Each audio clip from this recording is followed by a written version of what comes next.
You're listening to the We Are Libertarians podcast network. Find all of our shows at wearelibertarians.com.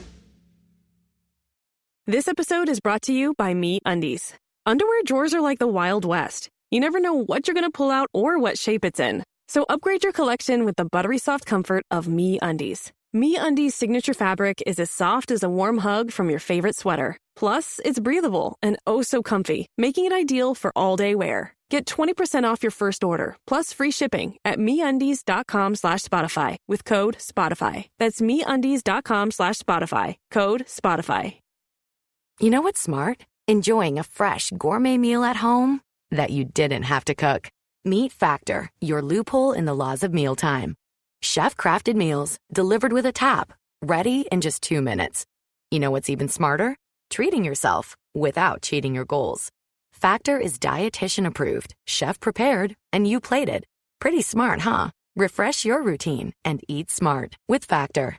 Learn more at factormeals.com. You're listening to the We Are Libertarians podcast network. Find all of our shows at wearelibertarians.com. Thank you for joining us here on The Chris Spangle Show. My name is Chris Spangle. Thank you for being here. I am very excited about today's show. It's somebody that I have wanted to speak to for a long time, and even though Mr. Boaz does not know it, he has been extremely important in the development of my libertarianism and thought processes. My guest today is David Boaz, who is the Executive Vice President of the Cato Institute and has played a key role in the development of both the Cato Institute and the Libertarian movement. He is the author of The Libertarian Mind, a Manifesto for Freedom, which I highly recommend, and the editor of The Libertarian Reader. David, thank you so much for joining me today. Thank you. I want to discuss with you the concept of rule of law. It is talked a lot about in the wake of this last election, and why it's important. And I want to get a fundamental definition. When people speak about the rule of law, what exactly are they talking about? A lot of times what we say is that we want to live under a government of laws, not of men. And I think maybe libertarians sometimes bristle at that because they don't like laws. But I think they're wrong to have that reaction. We all want to live in a society governed by law. You don't even have to believe in government to think that you want your society governed by law. Rules on what you can do, what your scope of action is, and what you can't do to other people. So when we say a government of laws, not of men, we mean we don't want arbitrary power. We don't want some king, some president, even some elected parliament or Congress just making laws up willy-nilly. We want and issuing arbitrary commands and prohibitions. We want a government that's based on relatively fixed and stable and known and knowable laws. We want to know what's legal and what's not legal in our society. And we can talk more later about the substantive nature of that law. We wouldn't want to live in a country like Mao's China, where you know that everything is forbidden except speaking well of Chairman Mao and doing as you're told. That's clear and predictable, but it's not what we would call a law-governed society. To some extent, libertarians like Hayek have talked about the law being found. It's not issued by Congress. It is built up over the centuries, really, by common law procedures. You and I have a dispute. Your tree fell on my lawn. Whose fault is it? Who has to pay for it? And we've had judges and courts work out the answers to those questions. And so in that sense, we talk about law being found, not made. But the basic idea, I think, is that the law is clear and understandable. It's stable, it doesn't constantly change, and it isn't the rule of one man or one woman or a group of people. It is a body of existing law. Is a good illustration of this the difference between legislation through Congress versus executive orders? You know, we're recording this the day after President Joe Biden was sworn in, and he issued a slew of executive orders that basically undid a lot of what Donald Trump did. And one of the problems of the last time he was, vice president and in the White House was the unpredictability of regulation versus the predictability of laws passed by Congress. Is that a fair example of the rule of law in action? Yes, it is. Although Hayek talked about the distinction between law and legislation.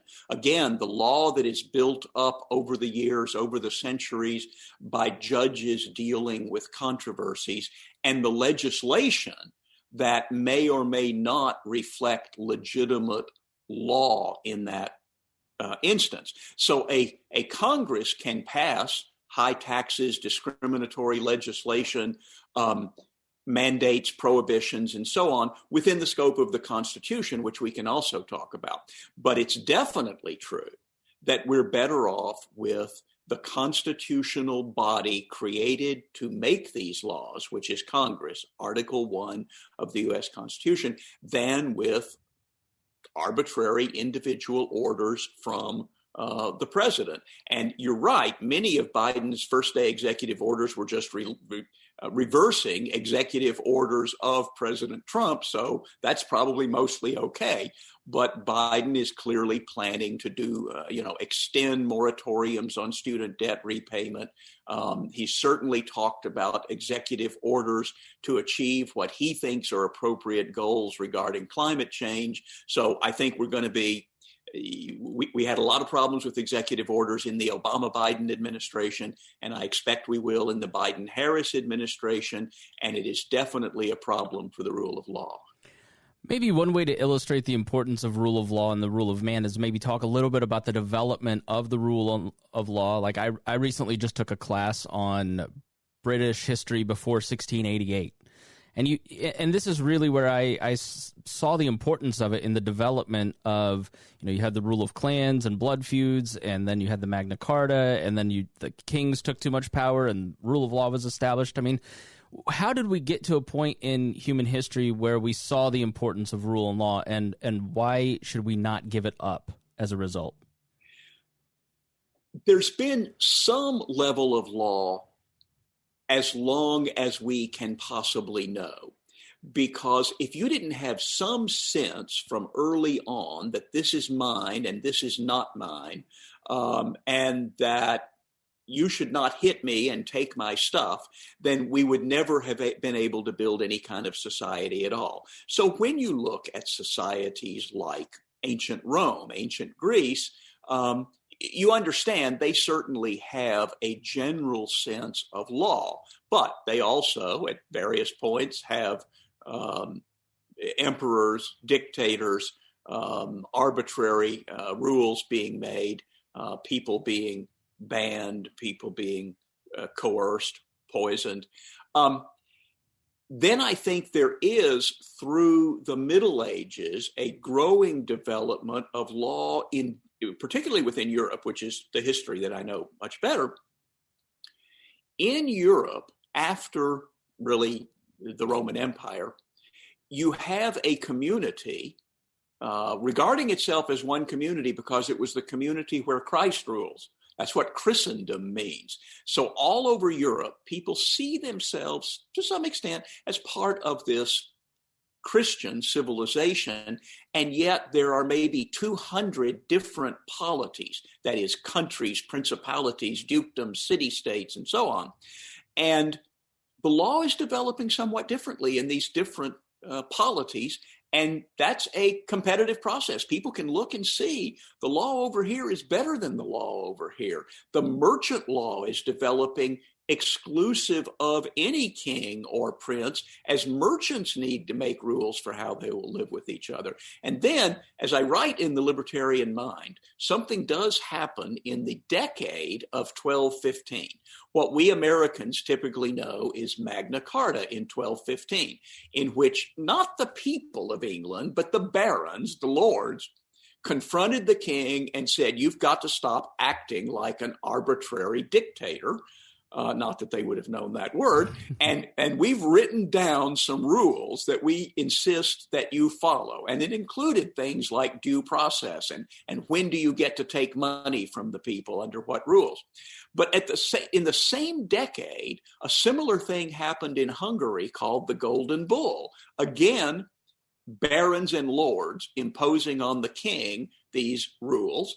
And in Germany, the development of what was called Magdeburg laws, which was closer to a democratic coming together of, the adult free men in the town to form a compact for how we will live together. Now, if you look at these old bodies of law, including Magna Carta, you will see some appalling things in them. You will say, boy, that's not modern liberalism.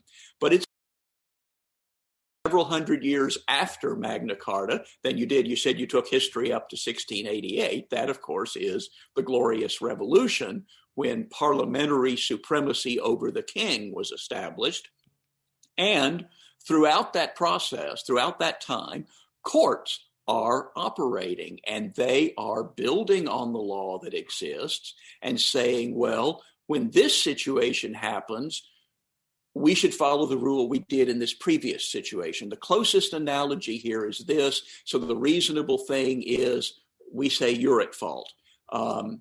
And that's how it developed. And then with the Enlightenment and liberalism, people start thinking we can rationally examine these systems and we can come up with the set of rules, basically, as I say, the set of rules that begin with don't hit other people, don't take their stuff, and keep your promises.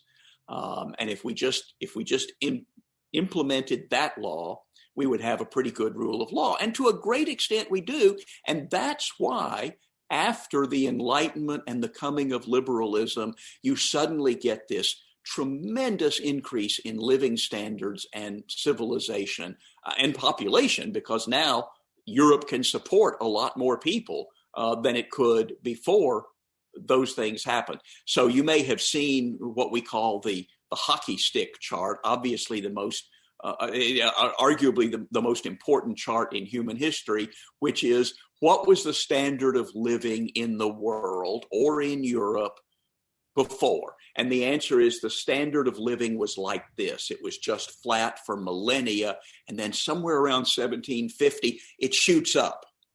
And in the course of about 250 years, it goes from people in Scotland living in thatched huts with dirt floors to people in Scotland living in high-rise apartments and ranch houses. So you touched on the American Constitution, and can you talk about the importance of the establishment of the American system of government, specifically the Constitution, and how it was different than what had been in Europe, and how has that contributed to that hockey stick? Well, the Constitution, the Americans in general, people came to America because they didn't like something in Europe. Now, it might just have been that they didn't own land and they wanted a place they could own land and things. But a lot of it was they didn't like the arbitrary rules, the power of the king. They wanted to govern themselves. And so they came to America, and they started with things like the Mayflower Compact and early state constitutions. And they were building on what they knew from their European experience, and also what they believed they knew from reading the history of Greece and Rome and less successful experiments. They would have been familiar with lots of, with a few republics that deteriorated into dictatorships and a lot of kingships that were dictatorial and arbitrary. And when they finally came together in 1787 to write a constitution, they were familiar with all of this history and this law and this political analysis, and they wrote a constitution that is the fundamental point of it is based on delegated, enumerated, and thus limited powers. They are saying we, the people, each of us has a right to our property and our life and our liberty and our property, and we have a right to protect that. But we think a good way to protect that is to create a system of law and delegate to the federal government some powers to help us live in this kind of society. So they said, we're delegating powers. In Article 1, Section 8, they enumerated the powers they were giving to the federal government. And by enumerating them, they limited those powers. And this is obviously one of the big things libertarians challenge all the time. Where in the Constitution do you see the authority to force everyone in America into a Social Security system? Where in the Constitution do you see the power to censor radio and television, or now to censor the internet? And there are plenty of problems there. But the fundamental of the Constitution is we found a way to create a government that would regulate the use of power. So power is the big problem. Men want power over others, at least some men do. How do we constrain that? And the Constitution was possibly the most brilliant attempt ever to constrain that power, to say, okay, we're delegating only certain powers, and those are placed in the Congress, which is elected directly, the House of Representatives, and we're going to have a president to carry out the laws. And it was understood at that time, George Washington really understood. His job was to administer the laws that Congress passed. He absolutely did not think he had the right to issue edicts and orders. He was the CEO of a corporation, a government, carrying out what the legislative body had done. And then they set up an independent judiciary to ensure that if these other branches of government were exceeding their powers or violating the people's rights, there would be the judiciary, the federal courts, to tell them that they couldn't do that, and also to settle matters of private dispute, especially between people in different states. So the whole idea was to set up a government that would have enough power to protect us from foreign threats and from one another, but not enough power to intrude on our rights. I can hear the listeners' thoughts as you're talking. This guy's making a lot of sense. I like a lot of what he's saying, but in 2021, we've got a fascist on the right and the socialist takeover on the left, and 250 years into the American experiment, everything's just sliding towards that dictator, and the republic is falling apart. In your view, how dire is our position in terms of the rule of law versus a power state where two sides fight against each other? And, I guess that's the question, is, are we in real trouble, or are people in general kind of disconnecting political rhetoric from the actual practice of government in 2021, in your view? Most of what I do day to day at the Cato Institute is criticize and warn about the actions of the federal government. It meddles in too many other countries, getting us into unnecessary wars. It takes the bread we have earned. It imposes regulations and mandates and prohibitions on us. All of those kinds of things. Those are definitely bad. We should fight against them. Similarly, I am worried these days. You said we're seeing fascism on the right, socialism on the left. We should be cautious about those terms. Germany saw fascism on the right and socialism on the left in the 1930s. And people had to make a lot of tough choices, and it didn't work out very well. As bad as I think both the worst parts of the Republican and the worst parts of the Democratic parties are, they are not actually fascist and socialist. The Democrats are a very heavy tax and transfer party. The Republicans, it's hard to say because they've been the Trump party for 5 years, and that's not what you would call a Goldwater, Reagan, William F. Buckley party.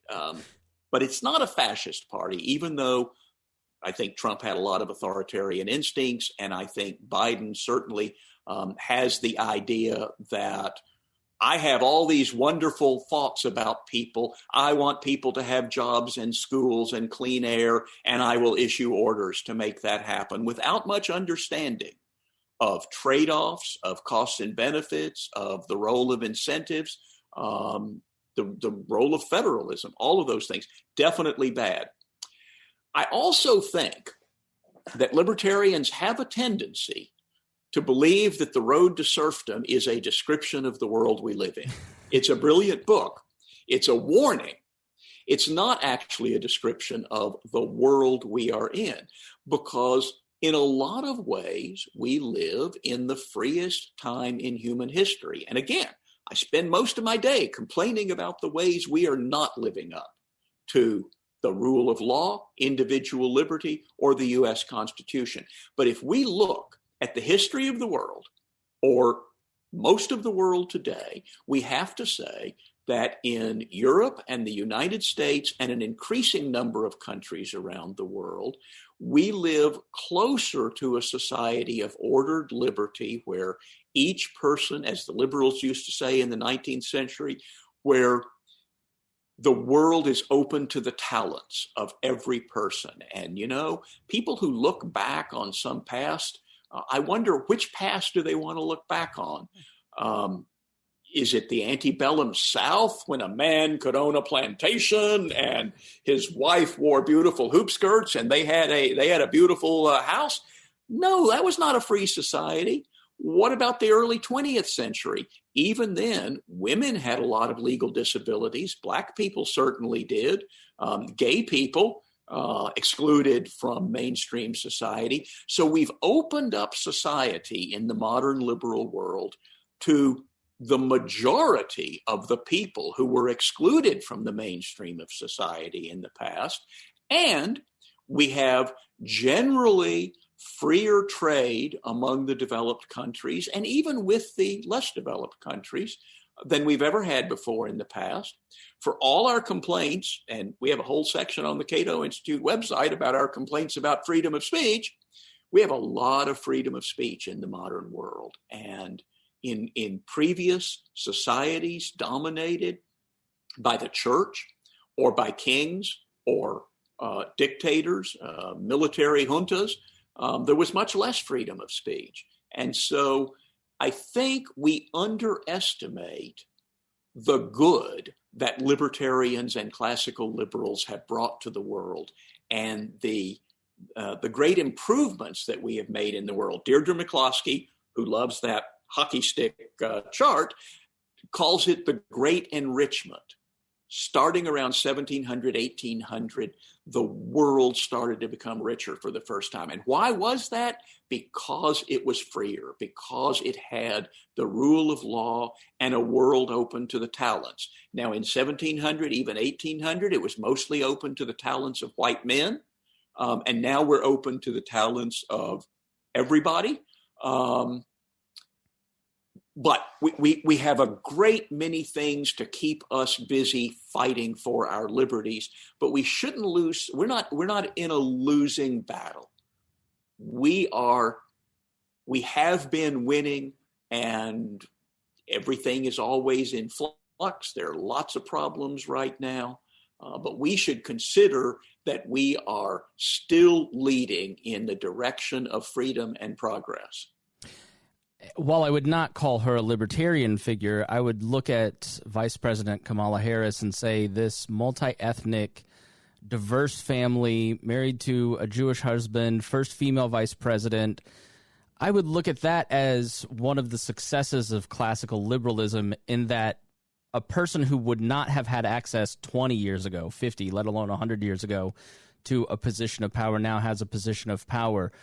Do you agree with that? And then I would also ask you to define classical liberalism and why is it important?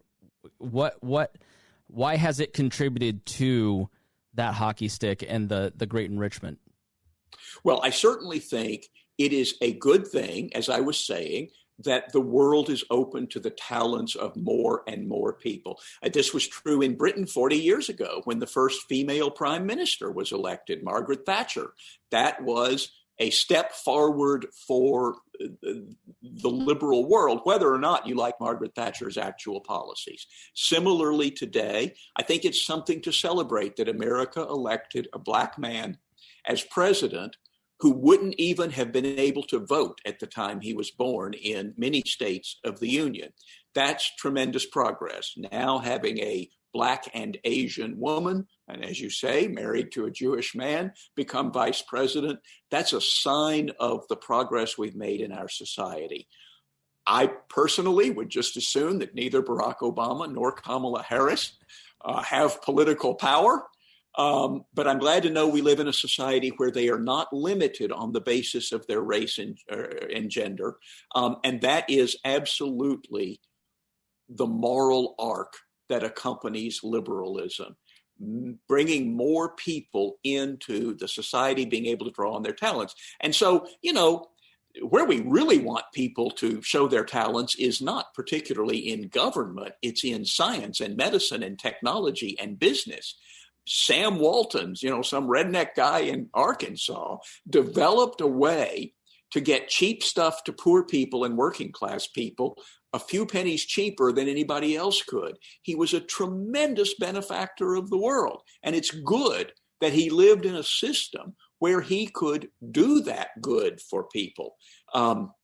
Look at Silicon Valley. You have immigrants from all over the world, from Russia, Asia, Ukraine, Hungary, contributing to the fact that you and I can talk across not even wires, across wireless connections, hundreds of miles apart or thousands of miles apart. I did one of these podcast interviews with people in Australia that ran for 24 hours long with different speakers just a few months ago. Silicon Valley and a few other places in the world gave us that sort of thing. Now, I think you also asked, what is classical liberalism? So classical liberalism is the political philosophy, the political movement that puts liberty at the center of its concerns. So it may have other concerns, peace, dignity, courage, compassion, equality. Equality and liberty go together. We are all equally free. We are all equal in the eyes of the law. And sometimes libertarians forget, we hear equality and we think somebody wants to take half my money and give it to other people. But what equality fundamentally means is that each of us is a human being with the same dignity and the same rights as every other person. And so classical liberalism is the set of ideas and the movement that took us from this very poor, basically subsistence world that not that many generations ago our ancestors lived in, to the great enrichment and a world in which a gay half-Indian immigrant can become the Prime Minister of Ireland, a Japanese immigrant can become the president of Peru, and a woman whose parents came from Jamaica and India can become the vice president of the United States. But even more importantly, that talented people can use their talents in technology and medicine and science and business everywhere in the world. My final question is for the anarchist listener who's listening there going, yeah, all that's great, but what about the rule of law when a law is immoral? Why should I have to follow that? Why can't I just break the laws that I think are immoral? I mean, what do you say to somebody who says the rule of law is great, but why should we follow a law that we don't think is moral? Well, the first point is, even if you are an anarcho-capitalist, you want to live in a law-governed society. You want to live in a society where it is understood that other people cannot hit you, cannot take your stuff, and where you can count on people to keep their promises, partly just because that's the right thing to do, and partly because we sign contracts, and they will be legally enforced. And they can be legally enforced even if you don't have a state. We would still have lawyers, contracts, courts, protection of private property in this ideal, possibly could exist, anarcho-capitalist system. One reason we should obey the law is that the fundamental laws, what Hayek called law, not legislation, are the necessary way for us to live together, unless you just want to be the sort of person who puts on Viking horns and invades the Capitol and takes what isn't his, then you want to live in a society where we understand these rules. And even when, man, that guy has left the keys in his car, I could just grab it and run. you should know that that's wrong. And you should also know you do not want to contribute to a society where things like that can happen. So there are bad laws, and there are times when it's appropriate to break bad laws. That's what civil disobedience is about. But in general, the fundamental laws that we're talking about here in terms of a rule of law are based on this concept: don't hit other people and don't take their stuff.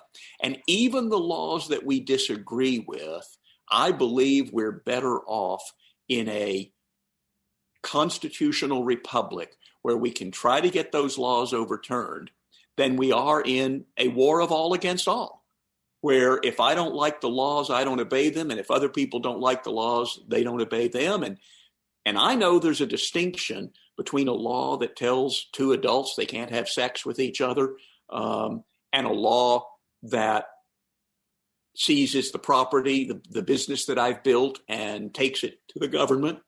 But not everybody's going to see it quite that way. So better to use our Republican processes to fight the laws that are bad and defend the laws that make sense. Yeah, I mean, does the rule of law really constrain the government? I mean, a lot of the rules of the conversation that we've had today seem very common sense, but when you look at the lockdowns or you look at other places like the takings case in Seattle where they set up the chop zone, I mean, does the rule of law appropriately address government encroachment? It does. The rule of law does constrain government. You know, I was asked once by some skeptics of libertarianism, what's the greatest libertarian accomplishment ever? I said the abolition of slavery. And they said, okay, name another. Now, I thought the abolition of slavery was pretty good. I think if you have the abolition of slavery on your resume, you are ready to meet your maker. But they said, name another. So I thought a little more carefully.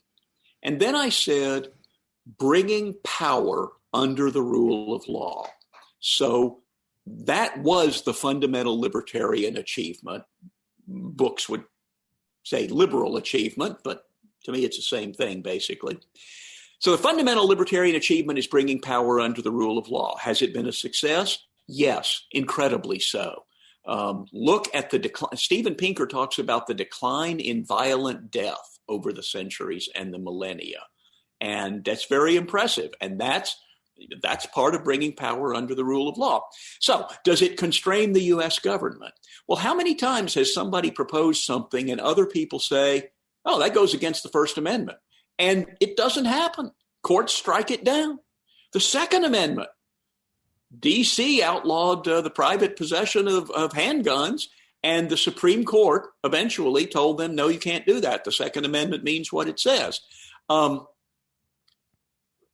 the Obama administration and the Trump administration lost a lot of unanimous decisions in the Supreme Court. They tried to do things, and the court said that violates people's rights, or even more fundamentally, that exceeds the powers granted to the government. So yes, the rule of law does constrain the actions of political leaders and even Congress and parliaments. Does it constrain it enough? No, I don't think so. And Cato's Center for Constitutional Studies is constantly busy arguing and filing briefs in court saying this is not constitutional. The court needs to strike this down. And they don't always listen. We don't win all those cases, but we win some of them. Sometimes we win most of them in a given Supreme Court term. So we need to do better. And that's why we have a libertarian movement. That's why we have a broad liberty movement, because the government does exceed its powers granted under the Constitution, and it violates the rule of law when it does that.